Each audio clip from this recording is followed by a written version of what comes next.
If you get elected into government, yes, there is no indication that your party will have enough people in the National Assembly to be able to push this through. What are your plans for pushing your restructuring agenda if you get elected into office? Thank you. Restructuring Nigeria is something on which we all know today that a vast majority of Nigerians want. So let's first start from the reality. The reality is that many Nigerians want this country to be constitutionally restructured. The yes. problem though is, So, that what that restructuring is, it means different things to different people. But in my proposal, I have explained, I'm the only presidential candidate who has laid out a clear and far-reaching proposal for constitutional restructuring. For me, it's not about talking restructuring just to get votes. And then maybe when you get there, you will not do it. Is we can't make an assumption, therefore, that your proposal will get this buy-in of But you start with a vision. Okay. That's what a leader does. A leader doesn't decree that everybody must go along with him. A leader lays out a path and makes an argument for it. My proposal for constitutional restructuring is one. We must return Nigeria to a proper federation. We are called the Federal Republic of Nigeria, but we are in reality a unitary state.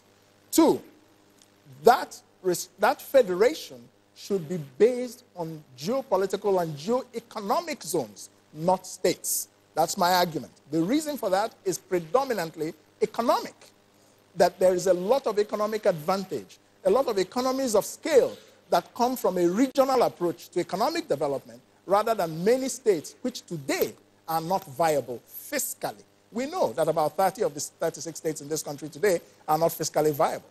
So, third, I believe that there must be resource control. Fourth, I believe that there should be only 2 tiers of government in the Constitution, and that is the federal government and the subnational units, because in most, if not all federations, that is the way it is. There is no federation I know of in the world that has local government areas as a constitutional tier of government. The only one, which is an exception, is India. So I'm still waiting to hear how you will get the buy-in. Yes, to be able but to you get talked about far-reaching constitutional changes that you are proposing. But you talked about different restructuring, meaning different things to different people. So I needed to clear that up. Okay, no problem. Yes. So because people are always confused about this. So I want to be very clear about what I mean by restructuring, so that you won't go and say, YPP candidate talked about restructuring, but like most politicians, he didn't tell us what it meant. I will never be accused of that.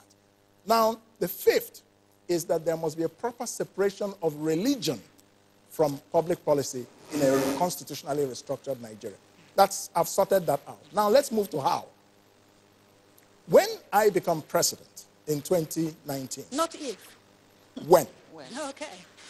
When I become president.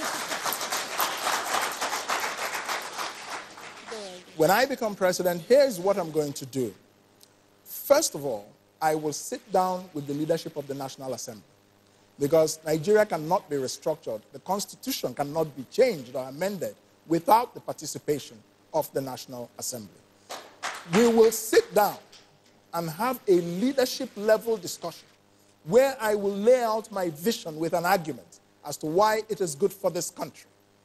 And I will persuade most of these leaders of the enlightened self-interest of all of us in this vision. It may not be 100% what I want. That's where the negotiation and the discussion comes in. You know, when I'm not going to be a military dictator.